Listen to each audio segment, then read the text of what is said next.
Hello and welcome to Good Game, the show for gamers by gamers. I'm Junglist. And I'm Bajo. This week we're reviewing games from opposite ends of the development spectrum. Meet the Robinsons, a Disney game based on the film, is a highly produced multi-platform puzzle solver set in the future. And Mountain Blade, a game made from a Turkish team of two, is an RPG set in medieval times. We go behind the scenes at Auron, a Brisbane-based game development company, and we look at their MMO, Fury. And we talk to the developer of World in Conflict, an RTS that rewrites history in a scenario in which the Cold War never ended. And keeping things chilly, the Doc gets a lesson in overclocking from the Australian champion. But first, here's gamer news. Many PS3 owners are helping to find a cure for some common diseases, such as Alzheimer's, cancer, and Parkinson's disease. Stanford University's Folding at Home project links PS3s together to form a supercomputer. The team at the university have been able to perform simulations that would usually take a year in a matter of weeks using the linked consoles. Over 250,000 PS3 users have signed up for the project, contributing nearly 400 teraflops of computing power. The Cyber Athlete Professional League in the US has announced that Fear for the 360 and World in Conflict will be competitive games in its world tour. Sierra, producers of both games, have signed up as major sponsors of the league. No mention has yet been made of traditional CPL games such as Counter-Strike or Warcraft 3. Creator of Mario and Zelda, Shigeru Miyamoto, has been nominated for Time magazine's list of 100 most influential people. At the time of recording, he was placed number 5, with only 3 days of voting to go. Comedian Stephen Colbert tops the list, with Korean singer Rain taking the second spot. It's the first time Mr. Miyamoto has made the annual list. Key developers from some of the most popular MMOs, including World of Warcraft, EVE Online, EverQuest, and Ultima Online, have formed a new game production company named Colony. The team of 10, led by Michael Wallace, will be working on a sci-fi space-themed game with a new IP that will feature a dynamic living world, non-linear story with a lot of history. The title of the game has yet to be announced and is due for launch towards the end of 2009. Can you remember this game? It features hilarious gnomes that visit you in the night.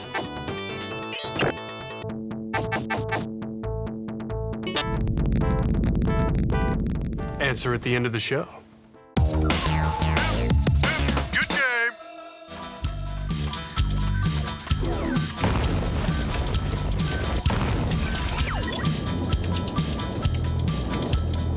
I just need one more person to finish my collection. Someone who's suave, debonair, and has rock star good looks. To the time machine! Bajo, I think you've been meeting the Robinsons all weekend, haven't you? I have, Jung. I've been disassembling my way through this robot-shocking, puzzle-solving, ant-annihilating adventure that is Meet the Robinsons. You take control over Wilbur Robinson as he attempts to recover a stolen time machine from the man in the bowler hat. The story is colorfully told with quirky characters and witty dialogue. Find my teeth, and then we'll talk about that doohickey. Meanwhile, I'll search the peanut butter. Right! I'll go check the music room. Wilbur has to solve a range of puzzles, from finding a new component to get a new gadget, to rescuing his grandfather's teeth, which have been hijacked by a group of singing frogs. All right, Frankie. Walk over the teeth. Hey! Hi, strawberry. Yeah, this one's definitely for the kids, and fans of the movie will enjoy interacting with the characters. It's coming out on pretty much every platform, but you were playing the Wii version. How did you find that? I have been. Graphically speaking, it looks pretty good on the Wii. There's only a tiny bit of slowdown when you enter a particularly large room, but it doesn't really affect the gameplay. We had our hands on the 360 version as well, and it runs smoother overall, but it's pretty much the same game. The Wiimote did drive me a little bit crazy though, Jung. You know, you use the left nunchuck to move around and use the Wiimote to look at your view and also to aim at your enemies, but it's a bit dizzying at times. There's almost too much move. Now, Jung, you've been playing the DS version as well. What did you think of that? The DS port looked graphically good at first, but in the end it was a bit too samey and it was really hard to figure out where to go. Yeah, I agree. It is a little overcomplicated for the type of game it is. It needs a bit more direction on the DS, I think. In between copious amounts of sliding, climbing, and puzzle solving, there are fun little mini-games to break it up, such as dodgeball and hamster-like sphere obstacle courses. But generally the puzzles are a little bit too simple, and some of the fight scenes are a bit repetitive. But I did have fun harvesting objects in the world to build the gadgets, and the whole environmental changing keeps things a bit fun. Chickens, Badger? I'm going for 7 out of 10 chickens for this one, Jung. It's a lot of fun for the kids, and I gave it extra points because Adam West voices one of the characters. No time to talk. I've got a stack of pizzas that have to make it to Andromeda in the next half hour. I'm giving it 6 out of 10 rubber chickens. It would have been nice to see some multiplayer action with the minigames. Not counting the DS port though, it's good to see movie tie-in games with a bit more thought and planning. And let's hope it continues, because we've got a lot of games on the way. We've got Spider-Man, we've got Transformers, and also Pirates of the Caribbean. I think they should make a movie out of Desperate Housewives. Should we have a Desperate Housewife joke every episode, Joe? I think that would be for the best.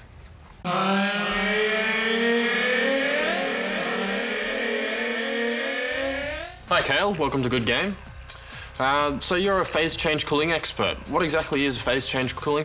What happens is there's a compressor which pumps refrigerant around the system, and it basically pumps liquid refrigerant first to the head, the copper block on top of the CPU. And as the heat on the CPU heats the head, it boils off the liquid and it changes state from a liquid state to a gaseous state, which is a vapor state. So it's actually like having a fridge attached to your computer. Yeah, basically that's it. Instead of having a big fridge, it's just cooling something which is like the size of an apple. It sounds pretty complicated. Would you advise a home user to give it a try? Normally I'd recommend people to start off on maybe water cooling or air cooling. And once they become more familiar with the hardware, they can move on to more stronger cooler. So what kind of overclock can you achieve with a phase change cooler? With processors, to make them go faster, you need to give them more power. And as you go faster, they produce a lot more heat.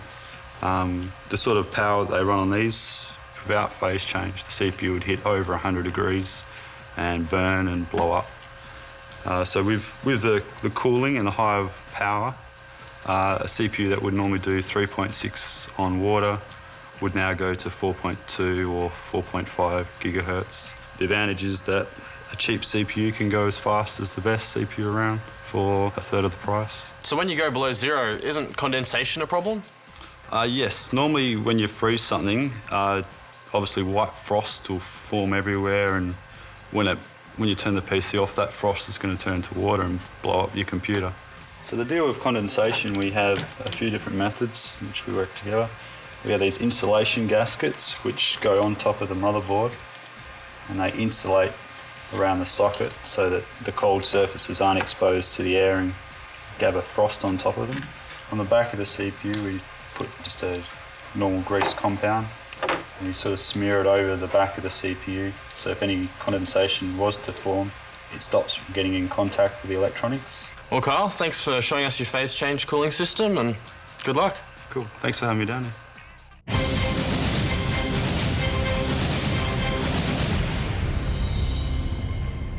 Once again, gamers, it's Showdown Time. This week we're searching for the ultimate secret agent. Now, this one didn't have that many entries on the forum, but each entry had quite a lot of discussion, Joe. No surprises, the most famous of them all, James Bond, got a mention.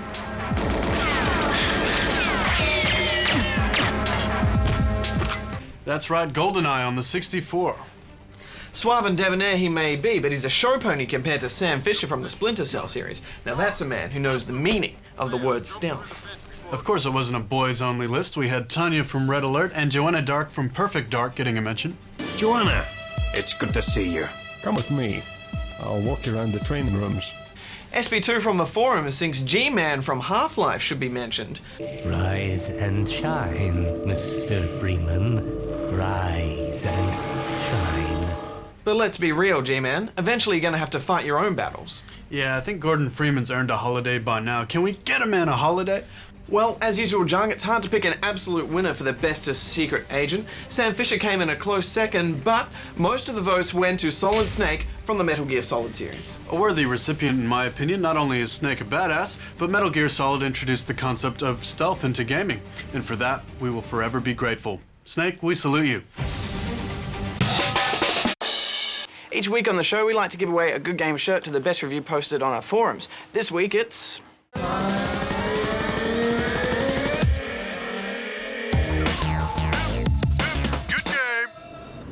The MMO market, dominated by World of Warcraft, is an attractive proposition, engaging developers on their own quests to entice players and make lots of mika-ching-ching. But it's a crowded playing field, with over 10 new MMOs being released this year and development costs in the millions. The stakes are high. Aussie developer Orin decided it was worth the risk, and their game Fury is coming out later this year. Good Game went to Brisbane to find out more.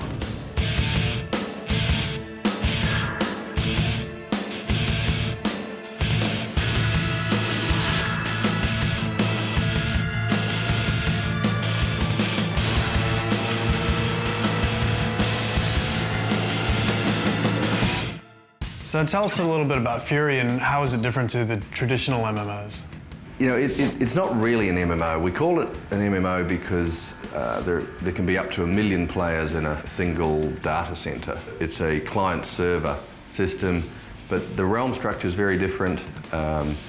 Basically, everybody on your realm, your server, is your friend. Everybody on all the other servers are your opposition.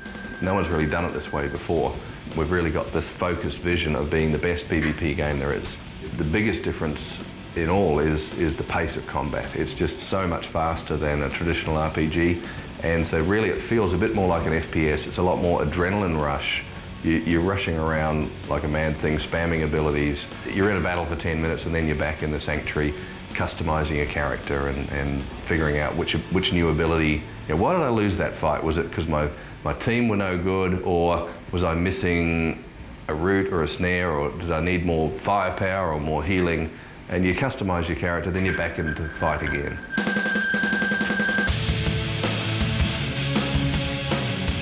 The goal is that it's primarily a skilled-based game.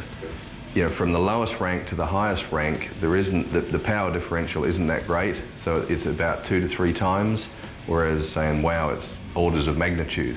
The guys with the good gear and the good teamwork will be at the top of the ranking system. The guys with the crap gear who don't, you know, are just playing casually, and the pickup groups are down the bottom of the rankings. There is something like 8 new MMOs coming out in 2007. That's including the WoW expansion. Do you think there's enough of a market for all these? I suppose the straight answer to that is no. I think probably over half of them will fail.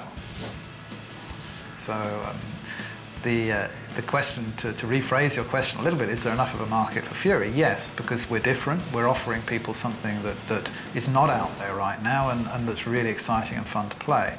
Virtually all the new MMOs, they're greenfield MMOs. They basically take the standard formula, stick a whole load of monsters in a green field and let the players kill the monsters and progress. They're all the same. And I don't think that's really the experience that people are looking for. I think people found an interesting social and cooperative experience in those kind of games in the past, but I think they want to move beyond that. One of the big changes we made quite late in the development cycle was that we got rid of the mana bar. One of the designers, he said at this meeting once, he's gone, can't we just get rid of it? Because it's like when I'm out of mana, I'm out of fun. And it was very true, like the pace the game was being played at. It's like when you ran out of mana, you'd go into defensive stance to recharge, and then you're waiting for it to go up and you go, oh great, now we can have fun again.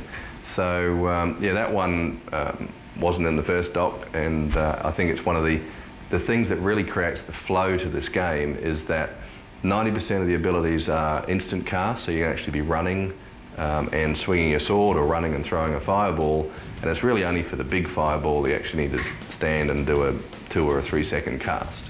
And how have you modified the Unreal Engine for your needs?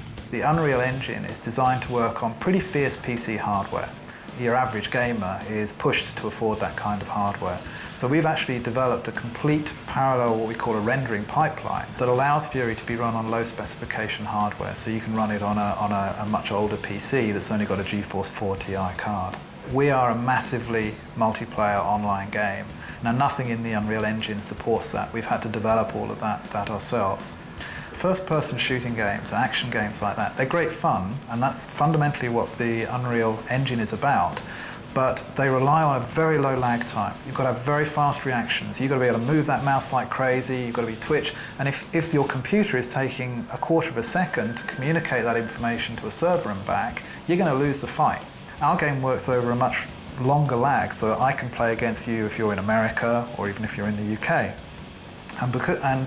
The reason it does that is because we don't rely upon twitch reactions. We rely on fast thinking, but the targeting is done for you. So our combat engine is very different to an FPS. Will there be local Australian servers?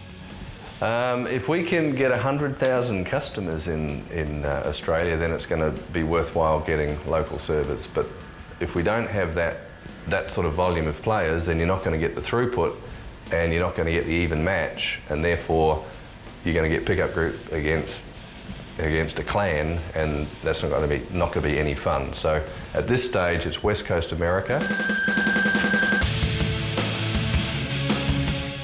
Will Fury be subscription-based?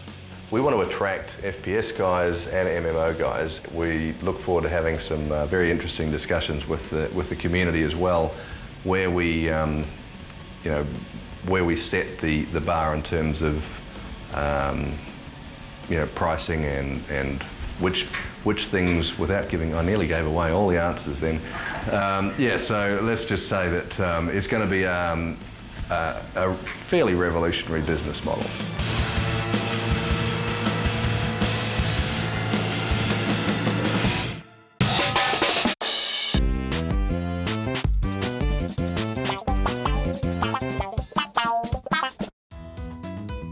Where do I know that music from? Oh, good gravy on a grapefruit. It's time. It's all happening again. Hey, what the frick, Toby? Give me my DS back. I knew it!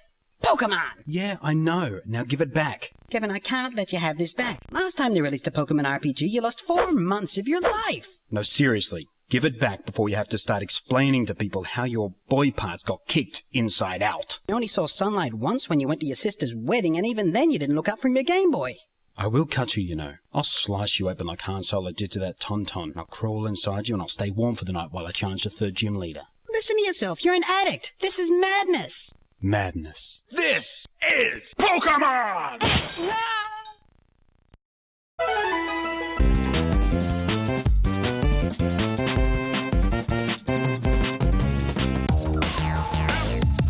Good game!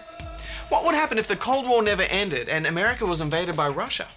This is the scenario for World in Conflict, an RTS set for release later this year. Nicholas Soderstrom is the game's developer. He was in Australia recently and Good Game caught up with him.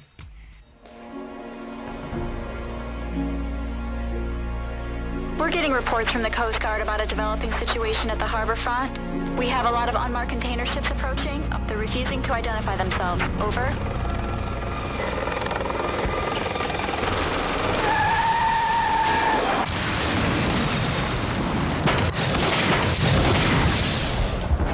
Well, the Conflict is a fast-paced, action-oriented RTS game which have controls basically like a first-person shooter. It's very easy to get into and very easy to pick up and just go with your friends and get into some skirmishes and just blow people up.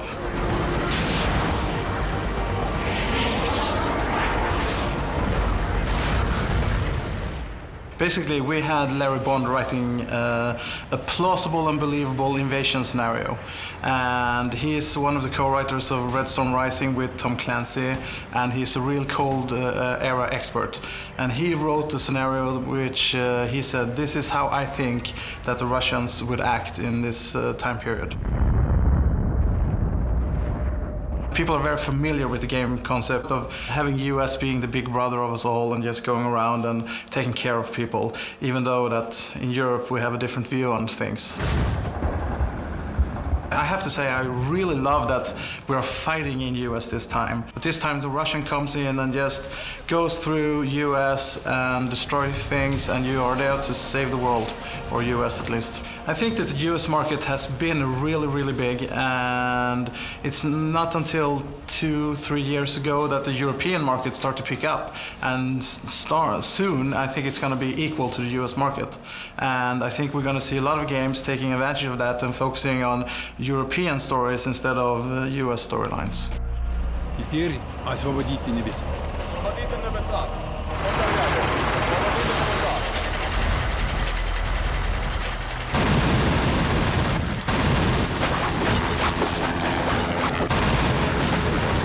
We tried out the sci-fi setting with Ground Control 1 and 2. It didn't really work out that well for us. The game got raving reviews all around the globe. Everyone that picked up the game loved it, but not enough people picked it up. So basically it sold like not that many copies. So we don't want to go down that road again. And the World War II scenario has been overdone, all the games, and there are some great games out there that are in that setting, but we didn't want to go down that route. So basically what was left was fantasy or the Cold War. And we have some really passionate military hardware guys at Massive, and they just said, oh, Cold War, Cold War, Cold War. Also, Red Dawn. I don't know if you've seen the movie. It's an old 80s movies with Patrick Swayze, where the Russians actually invade some small town in the USA. When you see it now, it's pretty cheesy, but it was a great inspiration for a lot of people at Massive. We have been working really hard to make sure that all the units in the game are true to the time period. So we don't have any experimental weapons. All the things that you play and see in our game was available in 1989. When it comes down to the actual environments, we took some freedoms. We have some of the maps are made up towns, like Pine Valley. We just took a really nice US town and made it up from different concept arts and inspiration pictures. And then we also have downtown Seattle, which is a real area where we kept really true to how it looks in real life. We have decided early on, we did the same with Ground Control 1 and Ground Control 2, that we're not focusing on base building. We took all the resource harvesting out of the game. We have no base building that you need to build all those houses to get the units to come out and then you can fight. We focus on the action. So for our games, it's just get the troops in really fast. 15 seconds after you're into the game, you have the troops on the floor, on the ground, and you can just go and rip some heads off. We have something we call simulated respawn, which is basically that when you lose your troops, you can instantly just order down new troops. It takes like 20 seconds or something, and then you're back again just like you were playing a first-person shooter, and you're respawning. And this allows us to do multiplayer drop-in. It's a feature that no other game has. So if all other games, they focus on sync start. Everyone has to be there when the game starts. In our game, if someone drops out in the middle of the match, someone else can just pick it up, because after 30 seconds they're on the same terms of everyone else. We're all gamers when it comes down to it, and since it has been a drought on the RTS market for a long, long time, having 3 games coming out the same year, it's a bit too crowded for people, but I just love it. It's fun and it's great to play those games, and they're doing a great job, and I think people will, when our game hits later this year, it's gonna be great. La la la, so you think you can't game. In the rapidly changing world of gaming, there's a few home truths that gamers can always fall back on. Final Fantasy will always be long and epic, Junglist will always have a soft spot for desperate housewives, and in the Zelda games, Link will always end up finding Ganondorf. Twilight Princess on the Nintendo Wii is no different. And traditionally, while Ganondorf is a tough nut to crack, I'm going to give you a quick tip which will allow you to take him down pretty easily. The battle has various stages, from fending off your possessed fire-wielding girlfriend, to taking down Ganon when you're in human form, and then again in wolf form, to finally chasing down Ganondorf on horseback. After all of this, you'll have a one-on-one sword fight with Ganondorf, mano a mano. Despite all the fancy sword moves you might have learned throughout the game, Ganondorf can be quite a tricky character, because he'll block a lot of your attacks. And even though he's tough, he's not too bright. So pull out your fishing rod and wave that around his face for a bit. He'll get distracted and lower his guard, giving you enough time to pull out your sword and get in a few attacks. Repeat this as necessary and he'll go down.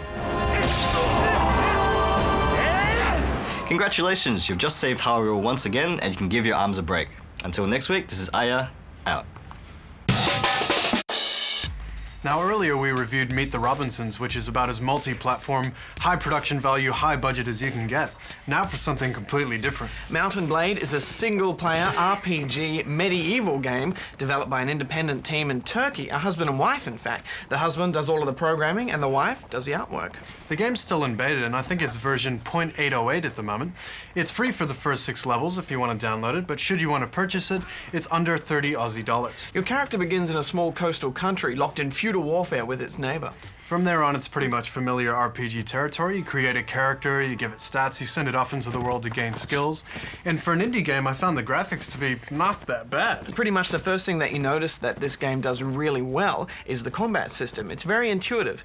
All of your attacking and defending is basically done with the mouse. The parry system actually reminded me a lot of the counter system in Dead or Alive series. And there's also no magic, no beasts, no sorcery or anything like that.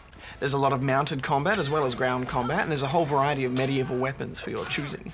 You can go into arena combat and be a gladiator, and you can even bet on yourself, which is the fastest way of accumulating money in the game. If you're lucky, while you're exploring the map, you can also come across a battle and take part. And the battles were easily the best part of the game, Jung. And you can go in there and be suicidal as well, because if you die, you just respawn. And there's a lot of units on the screen too. In one battle I was in, that was 40 versus 70. It was hectic. Sadly, where Mount and Blade lets you down is everywhere else. The quests and exploration are very slow and adds a whole slow-paced feel to the game. It just takes way too long to get XP and also to skill up. And it takes way too long to get enough money to buy good gear as well. An RPG depends on a good reward system, and this is where Mount and Blade is failing us at the moment. The option to recruit troops under your command is a good addition as well, but again, it takes way too long to get to that stage of the game. Yeah, but you gotta hand it to them. It's no small feat to undertake a game of this magnitude, and it's good to see independent developers getting their games made. Absolutely, and you know, it's not even finished yet, which is why rubber chickens don't apply here. RPG fans, it might be worth checking out. So gamers, did you guess the game for this week? It was the Sega classic Golden Axe, the side-scrolling fantasy beat-em-up. You had your choice of a barbarian, a dwarf, or a beautiful, luscious Amazonian woman. I think we all know the one I went for, John. No? Little dwarf. Ah. The game made it onto consoles and PCs and spawned several sequels and spin-offs. Time for us to go, John. No! But the credits are upon us! Next week we analyze the trend of in-game advertising. Good, bad, or just plain ugly, Good Game investigates. And we take on Lord of the Rings Online, Shadows of Angmar. Could this be the one game that rules them all? It's looking precious to me. Till next week, Bajo out. Junglist out.